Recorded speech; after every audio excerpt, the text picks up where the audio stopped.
Hey everybody, good morning. Good morning.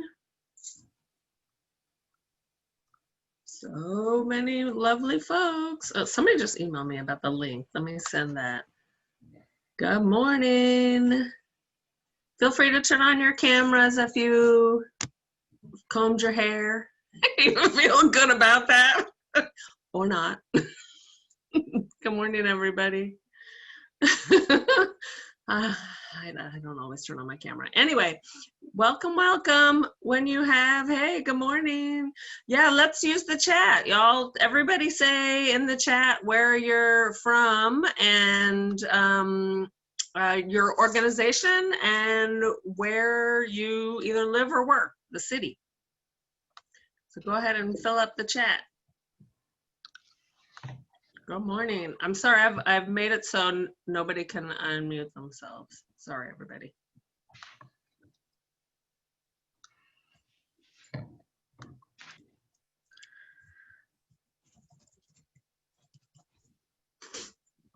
All right, welcome. We'll start in a couple minutes. We're just going to allow folks a little more space to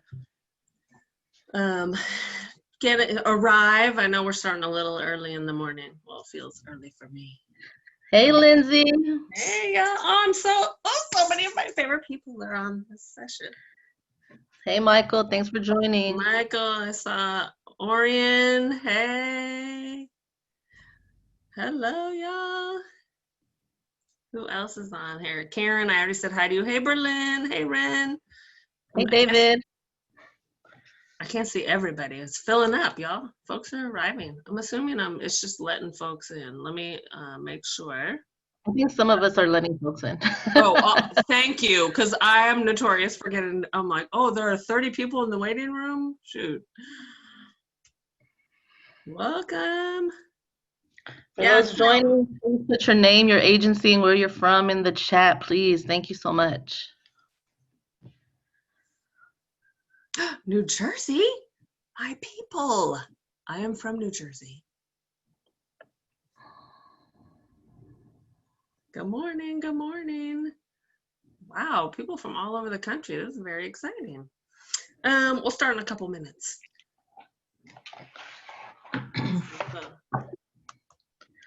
Junius, welcome. Omar, welcome. I can't see Junius.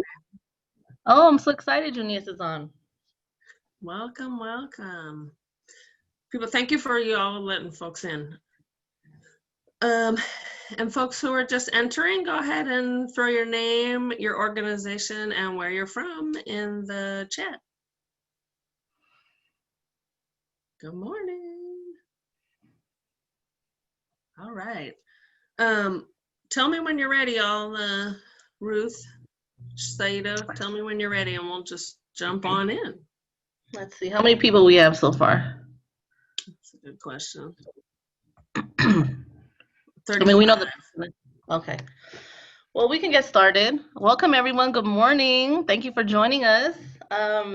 Hopefully, everyone has their coffee, their tea, their water, their cocktail. Just kidding.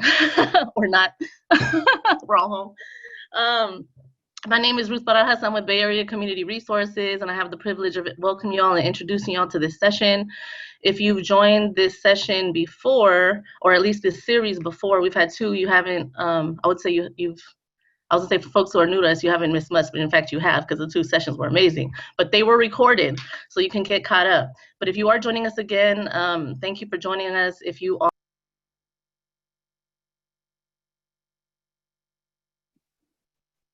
Ruth accidentally muted.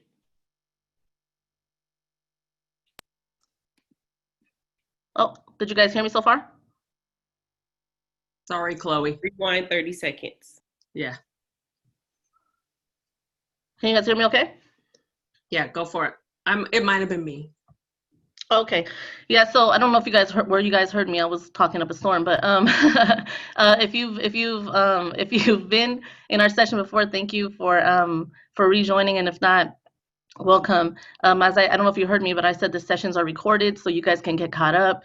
But this project, Workforce Community Solutions, at its core is an anti-racist equity series. An anti-racist equity series. We're actually funded by the State Workforce Board as part of its accelerator grants. And if you know accelerator, you know it's systems change focused. And the system change work that we're focusing on is really tackling, challenging the inequities of the workforce system, particularly in the Bay Area. And we know that we can't even get into that conversation without really knowing what we're talking about, right? Many of us have that lived experience, some not so much. And so it's important, as we all have a role in the workforce system, to really understand what we mean by being anti-racist, what we mean when we talk about true equity. So that's what the first two sessions were really focused on, really grounding us. Especially the first session, we had two of our local directors of our San Francisco and Oakland equity offices really took us to church, right? Really schooled us on going deeper than surface level discourse on equity, and really reimagining what an equitable workforce system could look like, and really claiming and understanding that racism is structural, oppression is living and breathing and systemic, right? And until we acknowledge that, and we really come to that truth, that we can't really challenge that any system.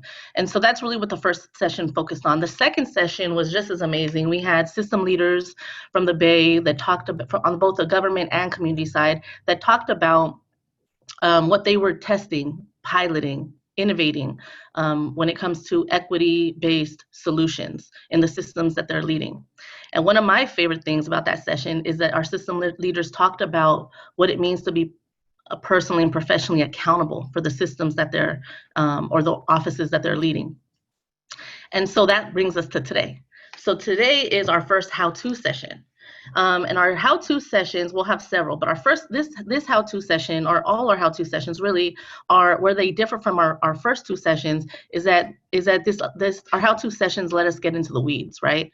They're more micro. And so this session is led by the amazing Saidah, who is born and raised in San Francisco, and is now serving as the Director of Economic Advancement for the Hope SF initiative in San Francisco, and she'll explain more about that shortly. And I'm about to actually hand it off to Kim from Pathways, who's a partner on this project, to show you a few slides on workforce community solutions and equity specifically. But before I do just want to lift up a little bit of information on this particular session, because no doubt Saidah's words really are perfectly describe what this session is focused on. And so I just want to take a blurb out of it. So the session title, From Equity to Emancipation, Moving Toward Liberatory Economic Advancement. So good, I got to say it again. From Equity to Emancipation, Moving Toward Liberatory Economic Advancement. And so this session will take a deeper dive into how Hope SF is approaching economic mobility and advancement through an anti-racist lens. Specifically, we'll explore how Hope SF uses people-centered implementation and data to ensure its Black and Indigenous households experience holistic wealth.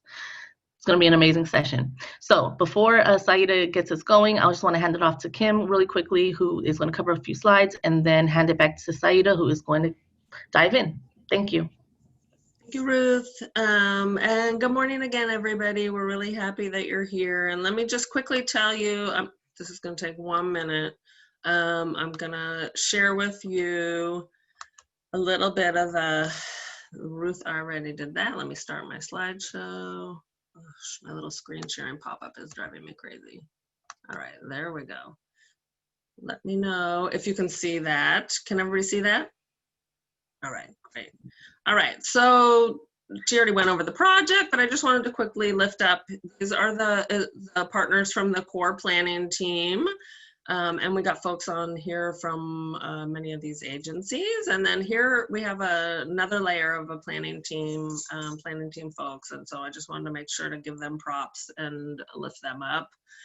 And then because this is an equity project, we created a position on equity that we want to make sure we share to set the tone for today. And it is that we acknowledge that community members in our Bay Area region are disproportionately harmed by policies, systems, and beliefs that disadvantage based on race, gender, and ability. Poverty, incarceration, trauma, homelessness, and more are symptoms of biased policies and practices. Due to the inequitable access of opportunities and resources, responses must be multi-generational, systemic, and rooted in policies and practices that acknowledge the inequities and promote inclusion and full participation. So that is, those are the beliefs that we are operating under as we've been planning all these events and doing all of our work. And then some givens just for today, and I'm happy to share resources if folks are not as familiar with some of this work, and there are resources on the website, but we wanted to say there are some givens here, and we're starting from this point and moving forward. And again, I'm happy to share if folks feel like they need a little more background on white supremacy. So givens that we are operating from today: that racism is real, white supremacy permeates the globe, oppression is working 24/7, it's structural and systemic, and we are fighting historic and generational inequities. So we're moving forward after this. All right, so let me stop screen sharing, and I will, oh, thank you, Ruth, for sharing the website. Ruth just shared the website in the chat, so watch that. And I will pass it now to the brilliant Saidah Leatutufu from Hope SF. Thank you, Kim. Thank you, Ruth. Good morning, everyone. Happy Tuesday. It's so great to be with so many familiar names and faces and partners, folks who I've worked with in the past and still work with today. My name is Saidah Leatutufu, and I serve as the Director of Economic Advancement for Hope SF.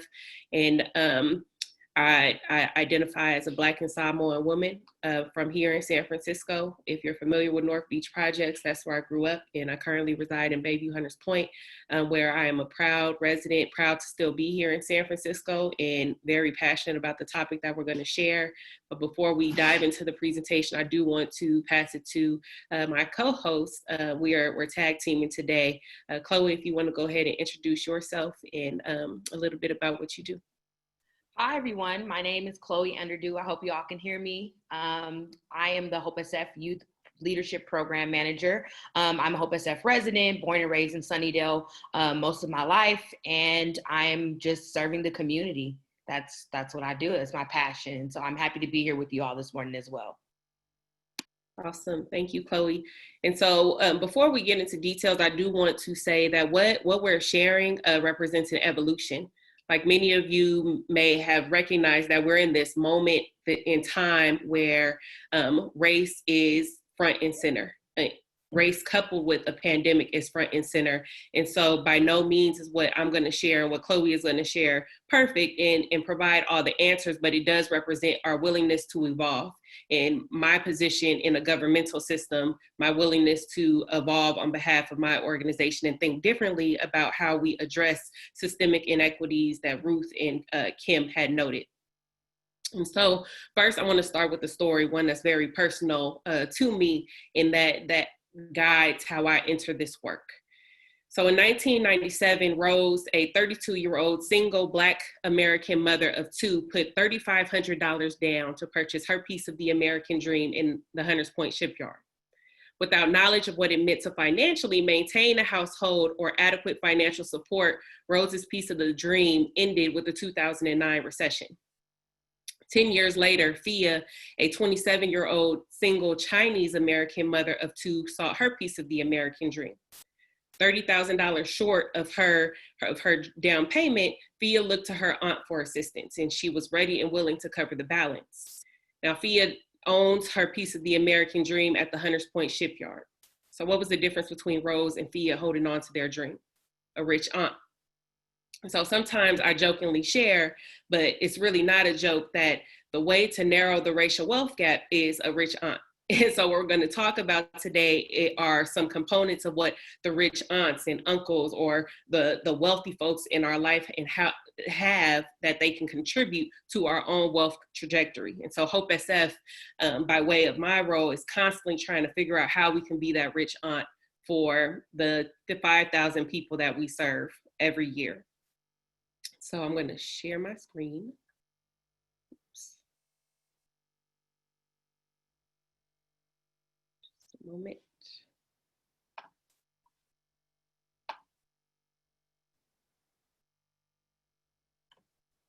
So what is Hope SF? Hope SF identifies itself as the nation's largest transformation in community development and reparations initiative aimed at creating vibrant mixed income communities without mass displacement of original residents.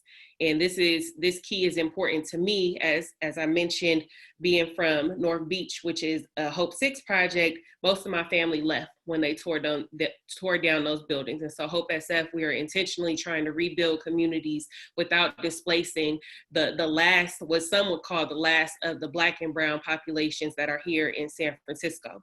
So the initiative strives to ensure that 2,200 former public housing households live in Sunnydale, Potrero Hill, Hunters View, formerly known as West Point, and Alice Griffith or Double Rock, are stably housed, advancing economically, and feel a sense of power and belonging in their communities. All 4 communities concentrated in the southeast sector of San Francisco, many of which you serve. And so what was our first data point? The first key, not news to many of you on this line, but the vast income disparity and the fact that the financial wealth gap was growing. So what we saw as of 2017 and what is consistent today is what it took to live in San Francisco north of $100,000 was far away from what our Hope SF families were earning on an annual basis or reporting on an annual basis. The median income being around $16,000 per year across the 4 sites. And so we were tasked with ensuring that we can close this gap. What were the incremental steps to get those 4 Hope SF sites concentrated in the southeast sector of San Francisco, predominantly African American, predominantly Latinx and Pacific Islander, to that $110,000 mark, if that's what we were defining as wealth.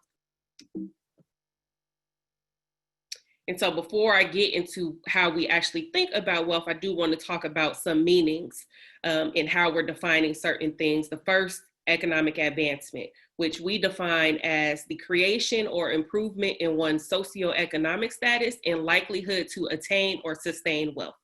And socio is in brackets because we know that everything that comes with the physiological, sociological, emotional components and contributions to wealth already exists in the community. So we cannot necessarily change the social aspects, but what we can do as systems leaders and as program implementers is shift the way we think about the social aspects of community and how we respond and undo many of the racist and systemic inequities that Kim and Ruth pointed to earlier through the way we fund, through the way we program, et cetera, which we'll get into in a little bit.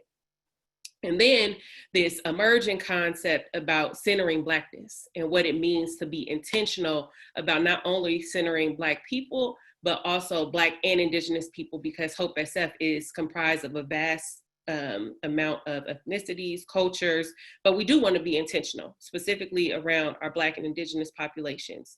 And so from the Insight Center, they acknowledge centering or define centering Blackness as the mandate to create and design policies and practices that intentionally lift and protect the wholeness of Black people, recognizing that Black folks are made up of multiple identities and that those identities have been taken advantage of and have been extracted from to create the country that we now live and work in. And so these two ideals are what guide the wealth work that we're going to share with you today and some of the programming work we're going to share with you today. And so traditionally, and when I enter my role, and what many of you are familiar with, is the association between employment and wealth, and the association between finances and wealth.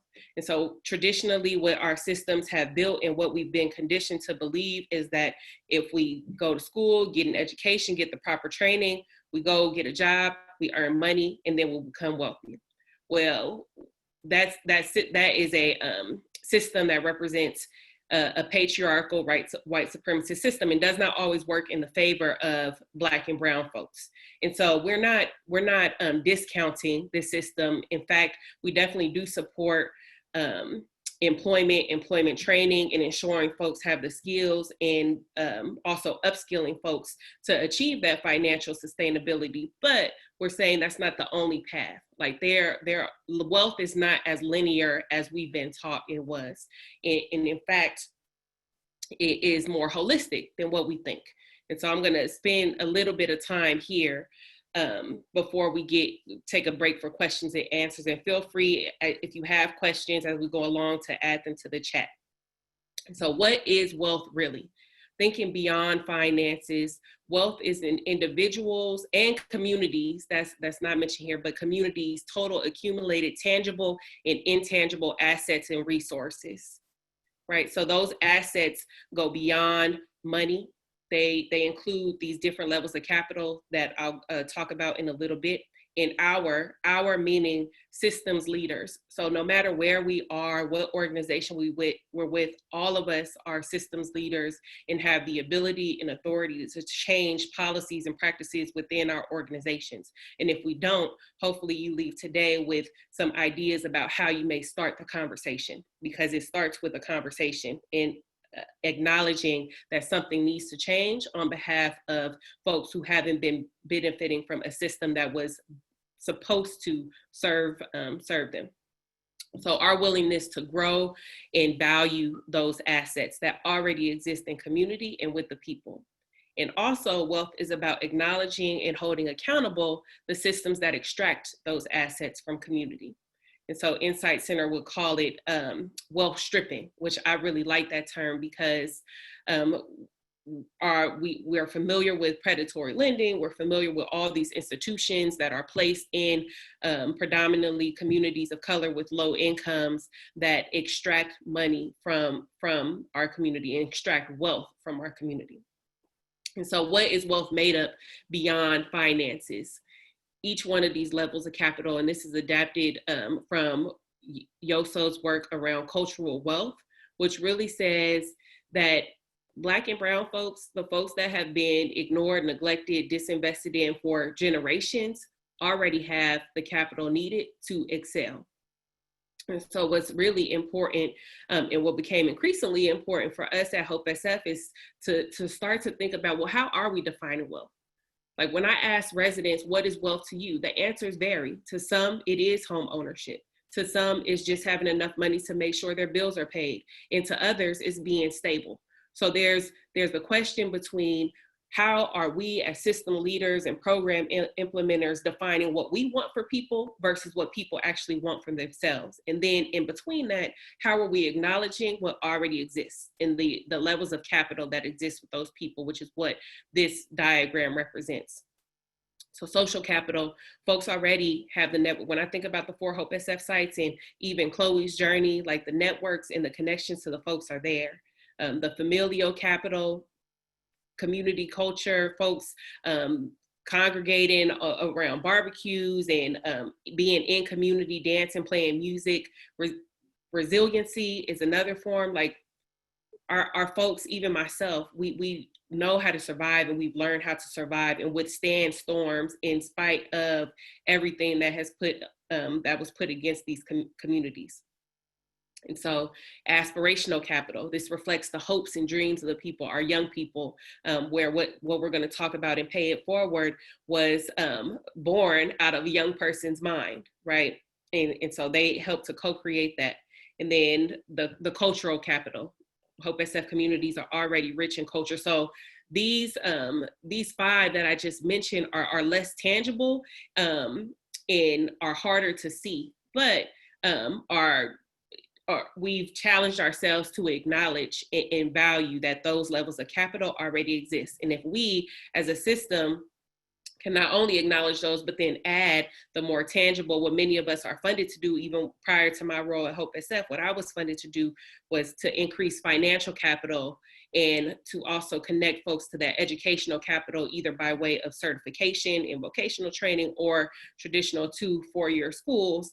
The culmination of all of these are what comprises an individual's wealth picture. At least that's the theory. And so I'm going to pause right there. Are there any questions in the chat? Kim or Ruth, can you help me facilitate that? Because I can't see the chat. The chat was moving. People are commenting away, but we don't see any questions yet. So if anybody has any questions, please feel free to put it in the chat now.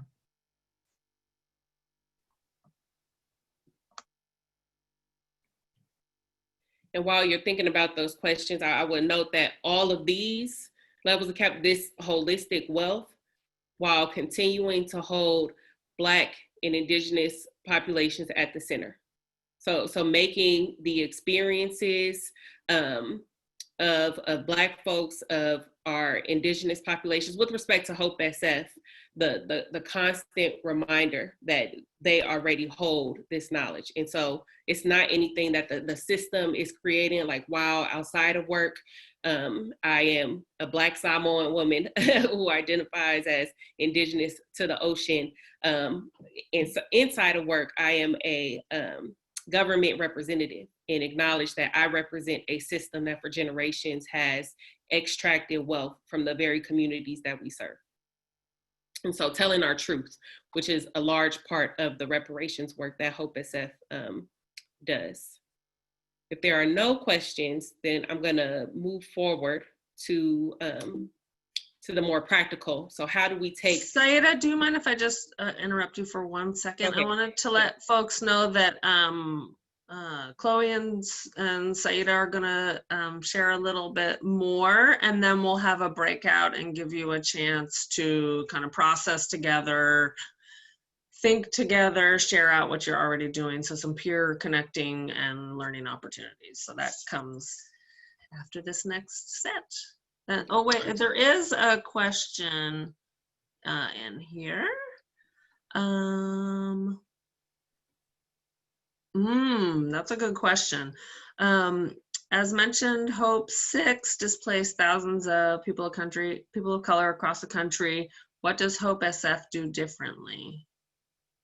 Thank you for that question. So Hope SF is fortunate enough to have had vacant plots of land adjacent to each one of the developments, so literally next door. And so what we've done is we've built in phases. So before we move anybody, we've built on that vacant land, which in some cases has been directly across the street from the site. And so we build a building, we move people into that building, and then we're able to shuffle people around through the vacancies. And so as an example, in Hunters View, which is formerly West Point, the first completed site, there was a 80% plus retention rate. Well, actually about 79% retention rate of original residents. And those folks who did not move over either chose to leave, like take a voucher and leave outside of the city, or may have been there have been evictions in the process, but not massive, mostly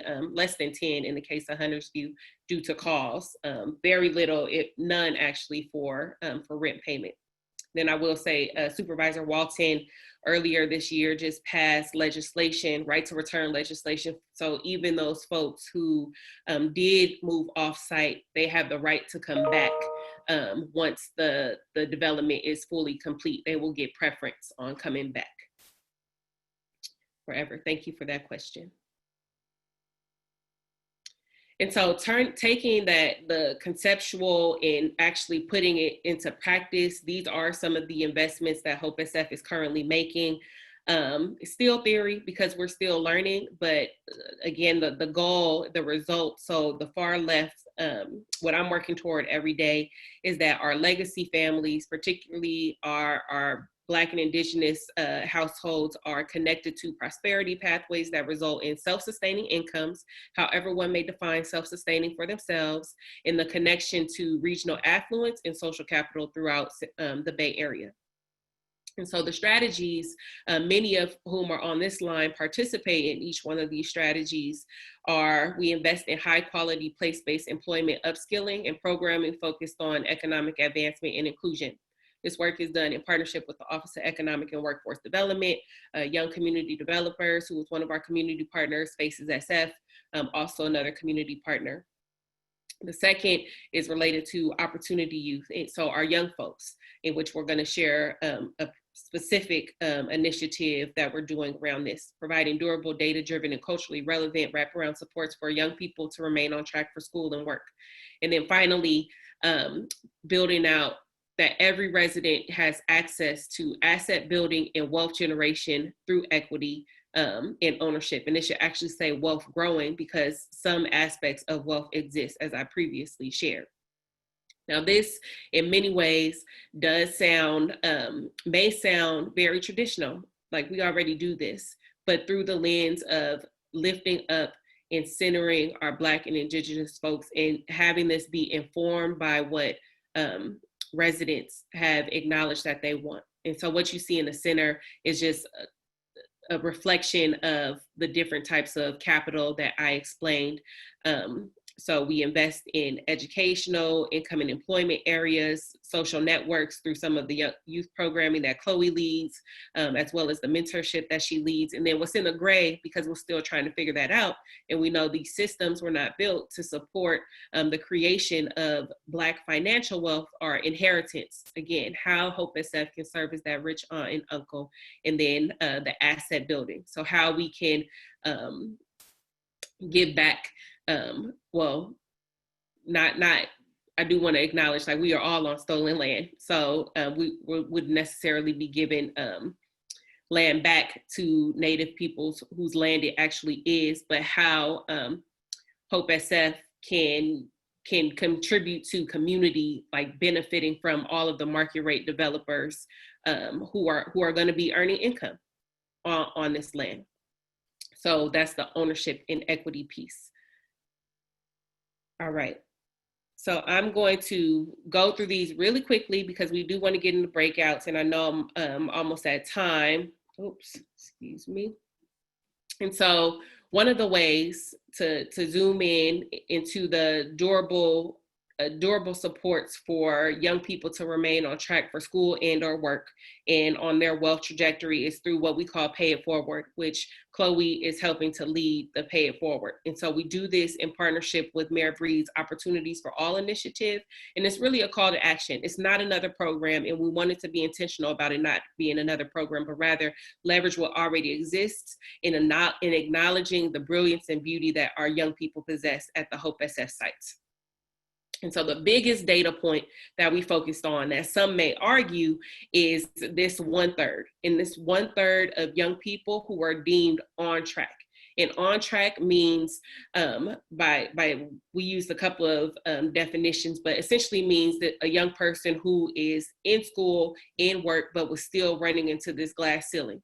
Now, some folks will say, well, isn't that some level of creaming, or why would you focus on a 1/3? What about the other 2/3 that are vulnerable? Well, by nature of living in Hope SF sites and being a Hope SF resident and living in high risk environments, all of our residents are deemed vulnerable. However, what we were hearing from young people is, do I have to go to jail to get services?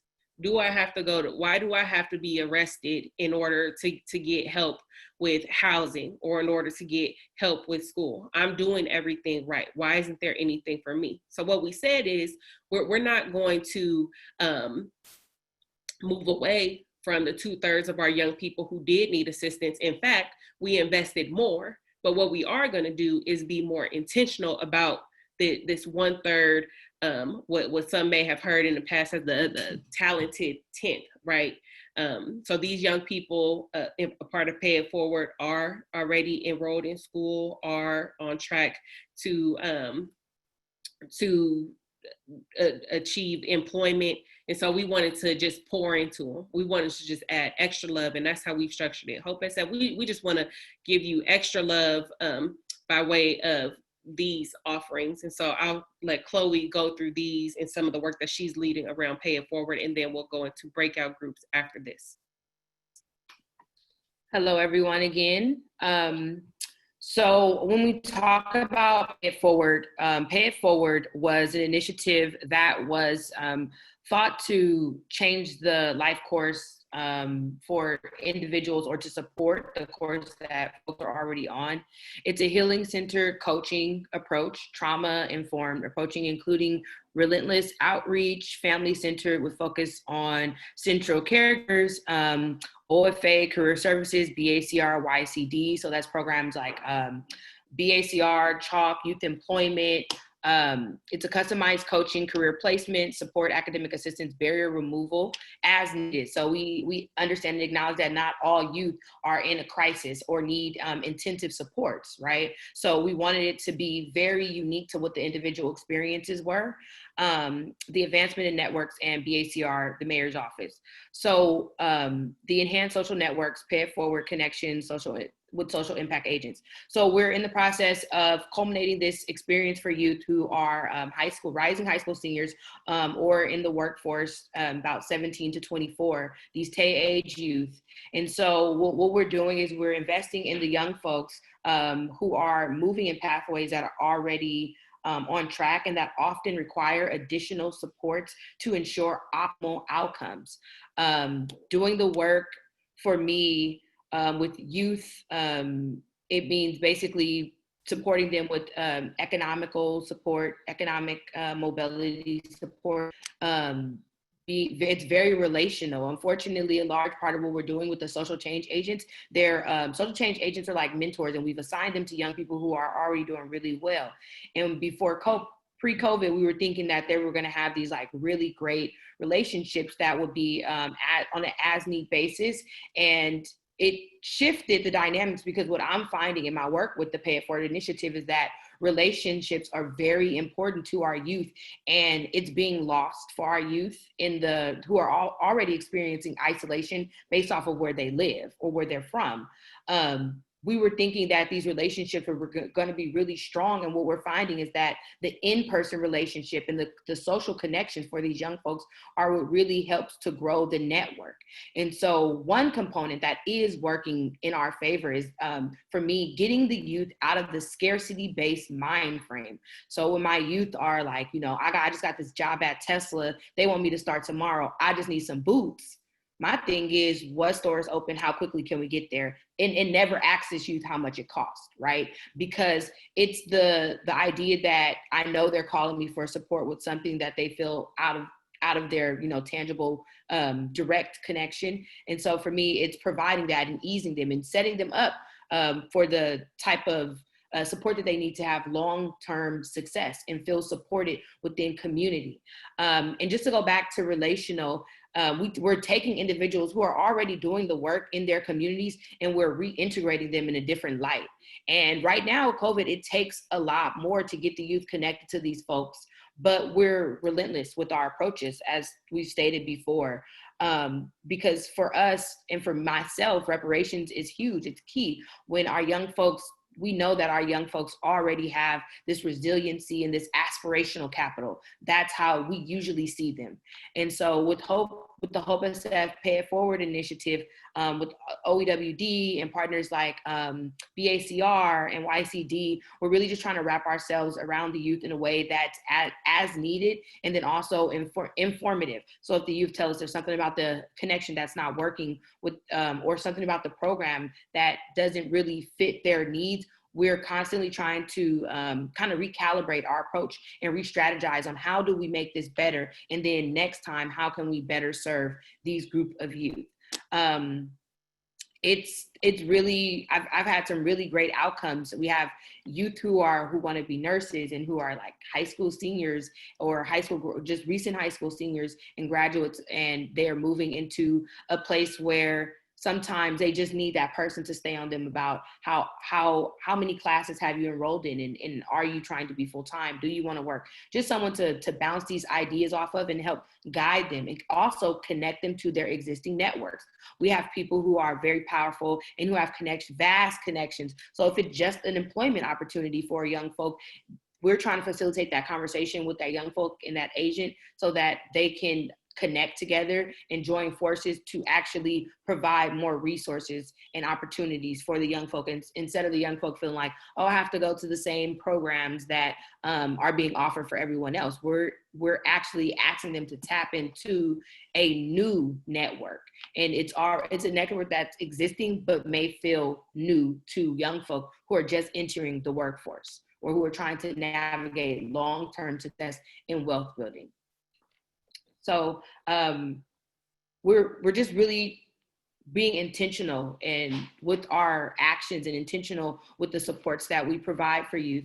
The educational capital that we see youth aspire to have, how do we support them with academic and career coaching? And that's something that BACR does with our youth who are interested in that type of support, making sure that they have the guidance through the process. Because if my rich auntie attained her wealth in some way other than through educational capital, I may need someone to support me with how do I deal with fees that are associated with enrollment, or how do I even enroll in classes? So we're, as a collective impact strategy, essentially, we're trying to figure out how do we best serve youth, and then how do we, I think what COVID is teaching me in the work that I'm doing is how do we pivot?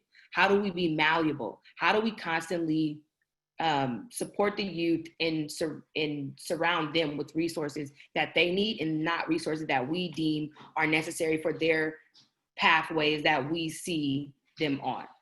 So that's Pay It Forward in a bit of a nutshell. It's a very, like we've talked about, it's a very individualized approach to mentorship. And that's why they all have unique individual social change agents who we saw some connection between the dreams, aspiration, and career paths of the agent and the young person. So if that's all, if there are no questions, I will turn it back over to Saidah. Thank you, Chloe. And the last point that Chloe didn't mention, but they also, when we talk about interaction with these quasi mentors, with these agents, it's literally 15 minutes a month just for an agent to say, what can I do for you this month? And having, I really like Chloe's statement around working with young people from Hope SF to get them out of the scarcity mindset, because for so long, all we as a people was offered were leftovers. And so we operate from a mindset of abundance and letting young folks know, like, it's okay to call your agent to ask for what you need and not just check in, just this month, I need help with housing. And we have had young people do that. And as a result, have been able to secure housing. In fact, I got a text message this morning from a young person who was able to secure employment with one of our great partners, McCormick, Bear, and Salazar, as a project manager. So it's okay for us to leverage our networks, because many of us on this line have leveraged our networks to get to where we are. And so we're trying to instill that into our young people. Financially, we've been testing this unconditional cash transfer, $200 a month the young people get. And that number came from a report done that half of San Franciscans didn't have $400 to pay for emergencies. And so if we were even able to invest $200 per month into our young people at the end of a year, they will be ahead of half of San Francisco. So with that, I think we're going to transition into breakouts now, which each group will have a facilitator. Kim is going to— Sorry, Saidah, can I interrupt you real quick? Yeah. There was a question that was asked, and I just want to make sure we don't miss it. Okay, gotcha. Lori asked, could you comment further on what place-based means in this context? Yeah, so place-based in this context means that each Hope SF site has a satellite office. So we actually we meet people where they are, because some of the, and thankfully, like, this is a tremendous partnership with the Office of Economic and Workforce Development. They currently fund neighborhood access points, but even where those access points are geographically, it's still not safe for residents to go to those places. And so OEWD has invested in these access points being embedded on site, whether in a unit or in an office space at the sites, to bring the services to the people. Thank you for that. Any other questions? So thank you. Okay. And we have another spot to take questions in a minute also. Okay. And so for the breakout room, I mean, we did not provide all the answers, and we provided a lot to chew on, but I think for the breakouts, what we want folks to consider are these questions here. Definitely don't have to answer both of them, but consider how your organization is using data to drive racial equity, and then how are you thinking about data differently and looking at it differently, and how are you addressing racial equity in your programs, in your organization, even at the leadership, because we do understand that sometimes leadership is the answer. So what shifts may need to be made at the leadership level, and how are you centering community and your constituents as a part of the program, your programming and organizational development. So these are some of the questions that we want you all to think about, chew on in the breakouts, and I think each group will have a facilitator, Kim. Yeah, so hopefully we'll be able to figure out how to get one of each of us in a breakout room. Okay. But you have 10 minutes. Can I make a request that folks take a picture of your screen right now? I think Saidah's going to put it in the chat, the questions in the chat as well, or one of us can. But also, it's just super easy to break out your phones right now and take a picture of the screen so you know the questions for your breakout. So I'll give you just a minute to do that. And then, and if you're on the Mac, you can hit Command-Shift-3 to screenshot. I'm using the Mac. Thank you. And then we'll send you all to breakouts for 10 minutes. You'll come back, well, a little less than 10 minutes now. You'll come back at 10:25, and we'll do a quick, actually, let's give a few more minutes. Let's do a full 10 minutes. I'll give you all a full 10 minutes because it's a lot to discuss, and we'll just cut a little bit off the Q&A if that's okay with you, Saidah, since we've kind of been taking them rolling. Yeah. Okay, great. All right, here you go, everybody. I'm about to send you off. Here we go.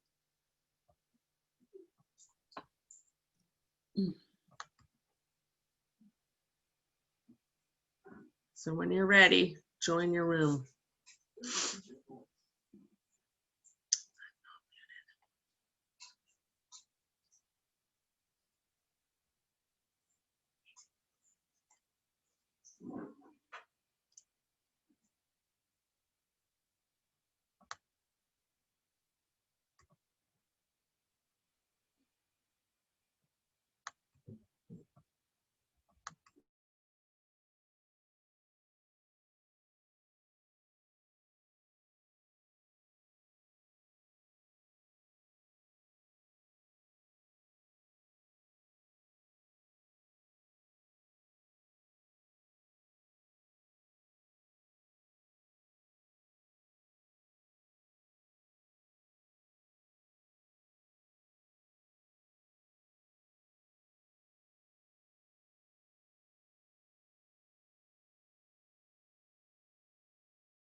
Oh, people are coming back slowly but surely.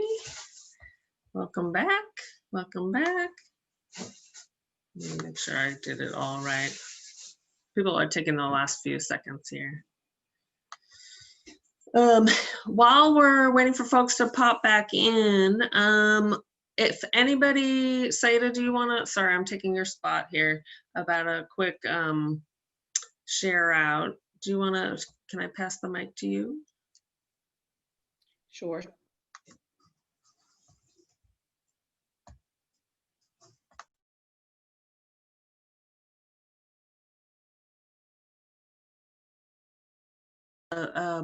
The recordings and Saidah's PowerPoint will be available on our website. We actually have a website. I feel very grown. We actually have a website. I'll put it in, and there are all the past session recordings are there, and I believe some of the past PowerPoints too, like Adrian's amazing PowerPoint from Rubicon was mind-blowing. So I'll make sure that ends up there. But Saidah, do you want to ask folks to put some of their Absolutely. Welcome back, everyone. We hope you had fruitful and informative conversations. So if there are any like light bulbs that came on, or any brilliance that you want to lift up from your conversations, feel free to put those in the chat or raise your hand. I think we have about 5 minutes to welcome folks into the discussion to share what may have been discussed in your breakouts. So is there anyone who wants to share insights and or post those in the comments? Feel free. Saidah, I don't mind reporting out for our group just to get us going. Thanks, Ruth. Yeah, so we heard from both city and county departments in San Francisco and some nonprofits. And so OEWD talked about how they're using gender, race, and zip code and other data areas to produce a data-driven RFP because they're trying to get to more equitable funding decisions. They also talked about how San Francisco, and Oakland has one as well, has an Office of Racial Equity. And so all city departments are actually having to put a racial equity action plan together. And I was thinking, we got cut off and we got moved to the big room, but I was thinking that I'm sure some folks on the in this session would love to see that an action plan, right, of a city department. So welcome for that suggestion. I also heard from folks about some tools, and so there's something called Burning Glass, which maps out skills of participants and matches them to a pathway, thereby taking out unconscious bias from the pathway planning process. And I thought that was really, really important. And so, yeah, anyway, we heard a few other things, but I don't want to take up too much space, but those are some things that stood out. And I welcome anybody from the group to say anything else. Thanks, Ruth.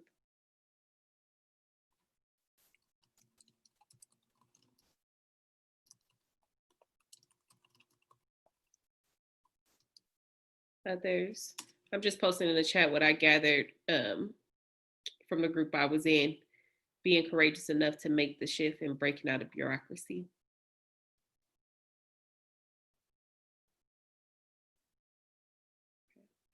Well, feel free to post in the chat, but if there are no other comments, then I'm going to share one last slide about principles that guide my work on a daily basis. So first, economic advancement is a right for Hope SF families. And I really do believe that economic advancement in the holistic sense, in attaining wealth, financial wealth, is a right for our families. Residents are worthy of every growth opportunity. We, Hope SF, recognizes and values the existing wealth in Hope SF families and communities. And we work to change the systems, not the people. And so these are just a few of my principles and values that guide the work that I enter in. And with that, I hope you all enjoyed today's topic. Thank you, Saidah. We did have a sharing out in the chat from Julia. They talking about the importance of listening to what success means for the individual versus what we think success should be, or what our funding outcomes define as success. That's like, what? Some of our funding streams are, what else? Other folks. So check out the chats. Is there, and we also have an opportunity to ask questions of Saidah. So just before we all bug out, what, if you have more questions for Saidah or Chloe, I think Chloe's there. There's Chloe, I see you. If you have more questions for Chloe or Saidah. One thing I should have acknowledged, Ruth, that is a blessing and sometimes not a curse, but sometimes not so much a blessing, is that Hope SF, I didn't mention, is a public-private partnership. And so we are made up of the mayor's office, which is where I sit, and I see a hand raised, Darylyn, the San Francisco Foundation and Enterprise Community Partners. And so that private partnership, the philanthropic arm, allows us to be nimble and flexible in the way that I've described, and to be very intentional about the work that we're doing. Because, I mean, government, as liberal as San Francisco wants to be, bureaucracy is real, and there still are limitations to funding. Mm-hmm. So I wanted to call that out. And so it's a benefit to be that public-private partnership and be able to leverage that. And I gave y'all the permissions. Now I was, we were trying to make sure everybody was safe and we didn't have any Zoom bombing. But I gave y'all the option to unmute now if we want to just use like the last 10 minutes or so to just chat. So if folks want to unmute themselves and have a conversation, I just was, I didn't want anybody to be traumatized by our Zoom session. So, but now that we've seen everybody and y'all are not creepy people. Go ahead and unmute if anybody has any questions.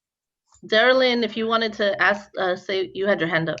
Yeah, I just wanted to just say, some of you may not know me, a lot of you probably don't. My name is Darylyn Davis, and I own a communications agency, and we've been working a lot in this area to help communicate this really critical data with stakeholders and internally, and that to really think about how to leverage communications and communications expertise to help elevate this conversation beyond our area, our network of folks, because that's where additional power comes from, when you get more people really understanding what you're doing and the value and how important it is to look at people as human beings and their role in this world and the value of them. It begins to break down those barriers around equity and race. So just not a plug at all for myself or anything like that. It's just, I know the importance of communication and how it can help elevate this conversation. And I want to just thank the presenters who did a fantastic job. It was very helpful and informative.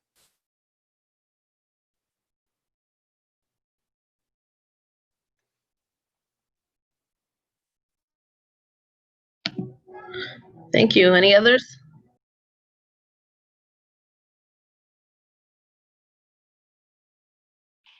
Before we head out, I do want to add one more thing that has been personally inspiring to me about Hope SF, the people power. What I've experienced since reintegrating after college and coming back to the Hope SF community to essentially put my boots on the ground and do the work, I've noticed that people have invested in me. People in my community has invested in me to help further my career, but not only further my career, to really invest in our community and to understand that when you give the people the power, you ultimately help them help themselves. And so when I think about MOHCD and when I think about Hope SF, I think about visions that were started sometimes without the vision of the people. But now when we talk about reparations with Hope SF, we are now at the table. And one thing that I instill in all the youth that I work with is that you have to use your voice. And the worst thing that people can tell you is no. And if you don't ask, you still have that same outcome of a no.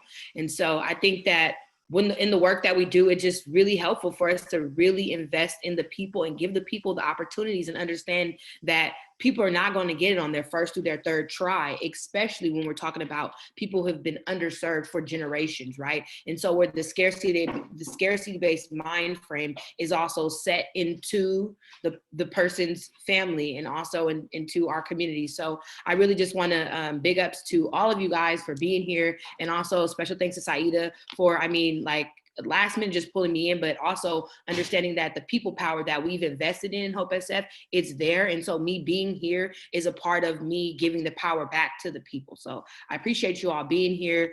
I work for BACR Chalk. If anyone wants to contact me, myself, I know Saidah, she does this. This is what she does. So she's super high level. But I appreciate you all just really being here just to listen and learn from us, and also to collaborate. And in my breakout session, I heard a lot of strategies and things that are worth trying.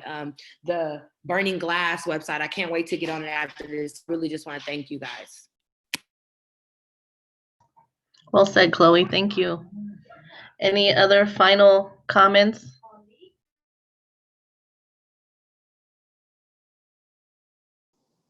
Ruth, real quick, this is Michael Katz from East Bay Works. To Burning Glass, they recently did a really compelling webinar that the State Workforce Board co-hosted, and it was really instructive, went into the nuts and bolts, and they're actually offering free access to some of their services. So worth following up with the state board, Pathways team, and BACR to see how we might be able to get that to folks on this call. That's great. Thank you so much for sharing that, Michael. Any other last minute comments, tools, resources, well wishes? No.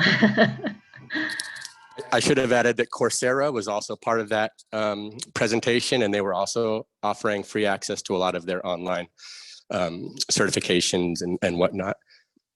And this was an awesome call. Thanks. Thank you.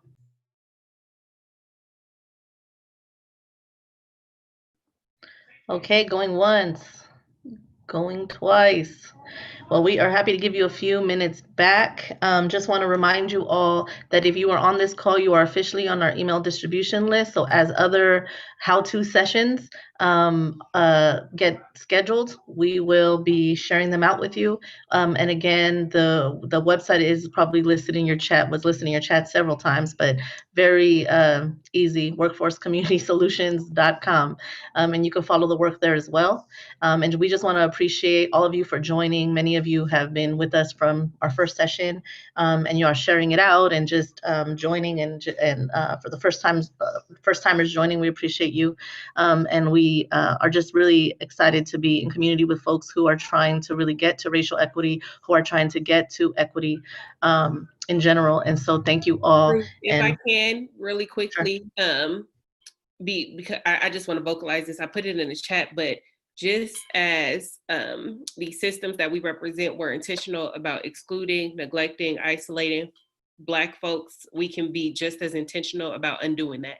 And so that's what I put in the chat. I hope you all leave here, if nothing else, be intentional about what you're doing and be courageous enough to have those conversations, because they're needed to be had. If not you, then who else? Well said. Perfect way to end. All right, you guys, have a beautiful rest of your week and day. Stay healthy. Have a great day, y'all. Appreciate you. Thanks for being here. Kim, Amanda. Hi, Karen. Good to see you. Hi. So good to see you. We can hear you now. I know, right? Oh, I know. look at you. I know. I'm all grown up now. You're already grown. Oh, it's so good to see you. It is. Due time, we all have to team build soon. We're gonna do an alumni series, so I'll keep you You'll definitely updated. keep me posted. I'm so proud to say that